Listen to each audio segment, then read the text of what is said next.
वाह, चार मीनार की सुंदरता से मन ही नहीं भर रहा। गौतम, हैदराबाद इसी इमारत के कारण बहुत प्रसिद्ध है। यहाँ की बिरयानी बहुत स्वादिष्ट होती है। चलो, सैर करने के बाद खाएंगे। भारत में अनेक स्थान हैं जो लोगों को बहुत पसंद है। चार मीनार भी इनमें से एक है।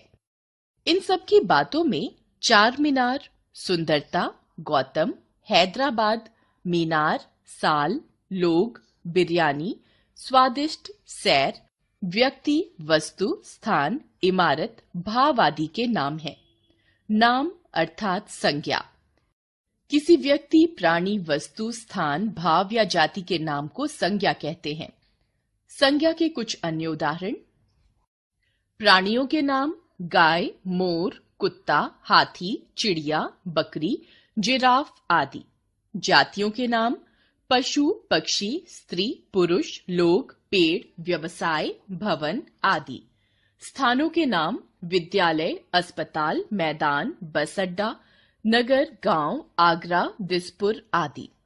वस्तुओं के नाम अनाज, आटा, दाल, मोबाइल, कैमरा, पेन, जल आदि। भावों के नाम उदारता, दया, क्रोध, मिठास, सुंदरता, बुढ़ापा, दोस्ती आदि।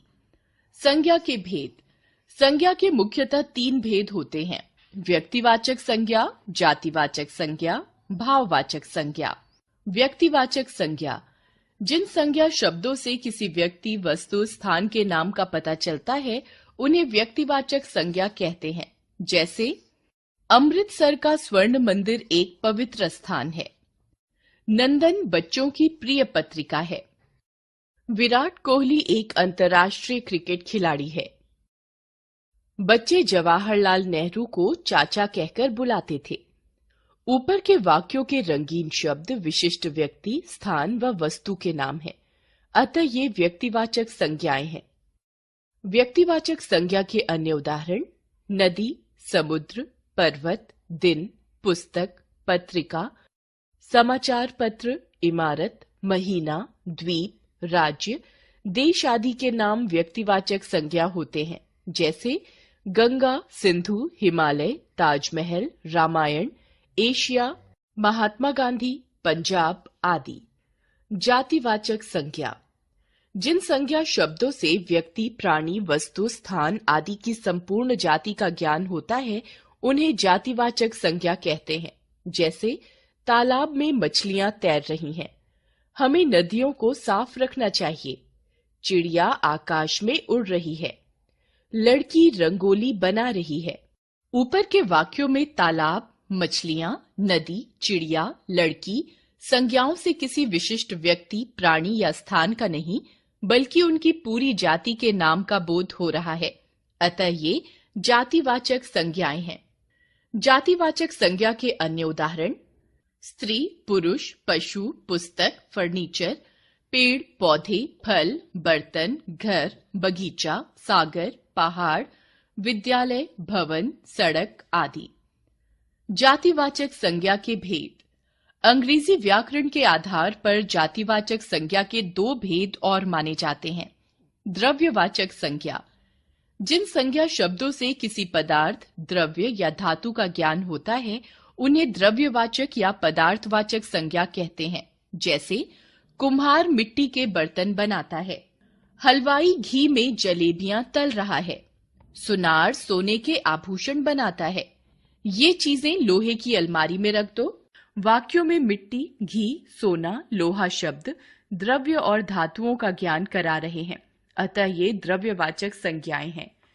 द्रव्यवाचक संज्ञा के अन्य उदाहरण: तेल, दूध, चावल, चांदी, ऊन, लकड़ी, आटा, कोयला, चीनी आदि।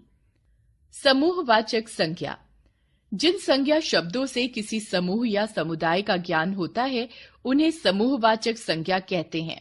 जैसे दुर्घटना स्थल पर भीड़ जमा हो गई, परिवार मिलकर त्योहार मना रहा है, कक्षा में सब छात्र ध्यान से मेरी बात सुन रहे थे।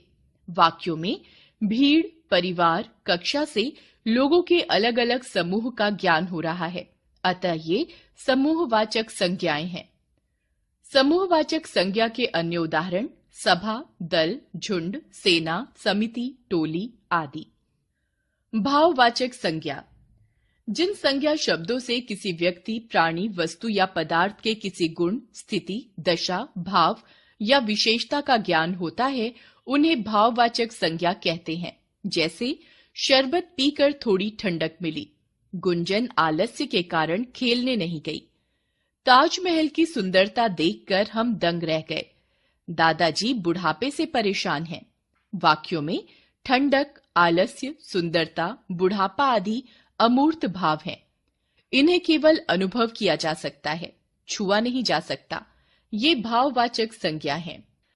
भाववाचक संज्ञाओं के अन्य उदाहरण वीरता, सत्य, अहिंसा, लंबाई, अमीरी, सफेदी, क्रोध, ममता, चोरी, घृणा, प्रेम आदि। व्यक्तिवाचक संज्ञा का जातिवाचक संज्ञा के रूप में प्रयोग। कभी कभी व्यक्तिवाचक संज्ञाएं ऐसे व्यक्तियों की ओर संकेत करती हैं जो समाज में अपने विशिष्ट गुणों के कारण अलग पहचाने जाते हैं, और उनका नाम लेने से वे विशिष्ट गुण या अवगुण हमारे मस्तिष्क में उभर आते हैं। वे इन विशिष्ट गुणों, अवगुणों का प्रतिनिधित्व करने लगते हैं। जैसे हरीशचंद्र सत्यवादी, जयचंद विश्वासघाती, विभीषण घर का भेदी, एकलव्य गुरु भक्ति, सीता सावित्री पतिव्रता आदि का। इनके कुछ प्रयोग देखिए। भारत को विभीषणों से बचकर रहना चाहिए। इस देश में जयचंदों की कोई कमी नहीं है।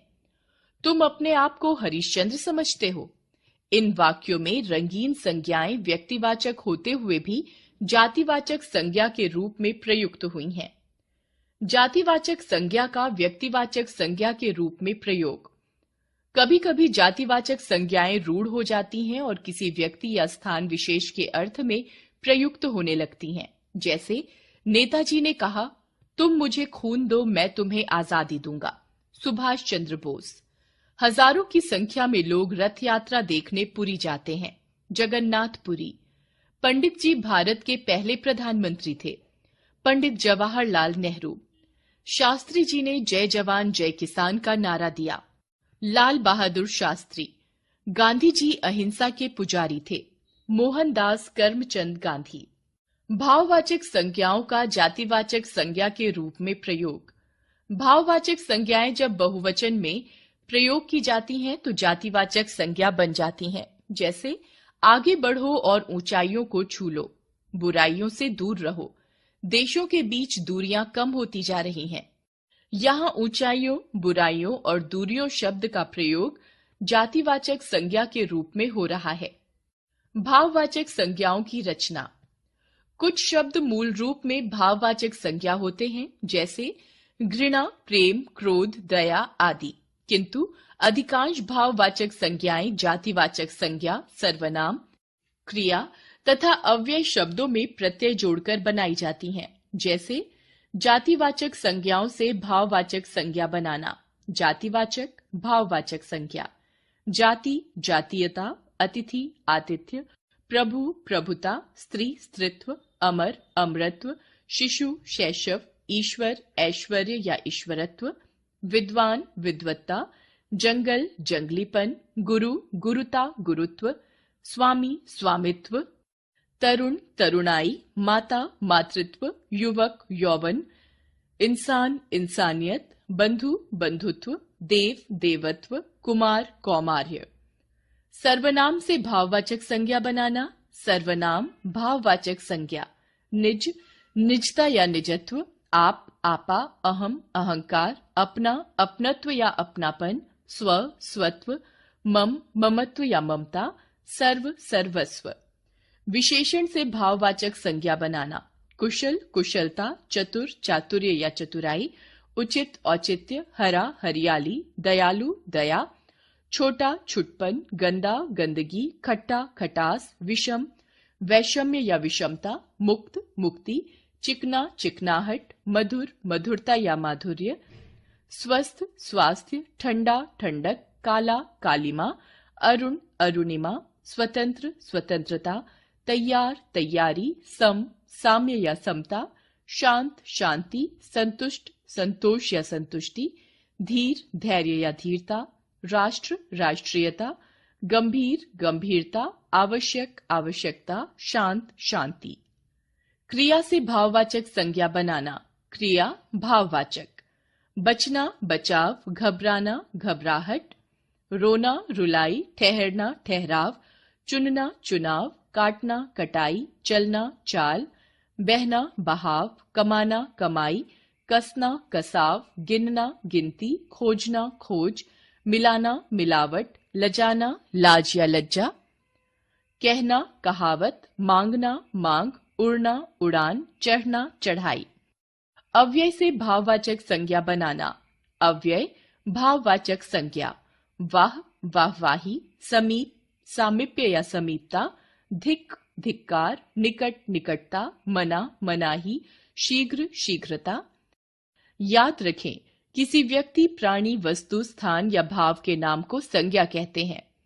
संज्ञा के 3 भेद हैं: व्यक्तिवाचक, जातिवाचक और भाववाचक। जातिवाचक संज्ञा के 2 भेद हैं: द्रव्यवाचक और समूहवाचक।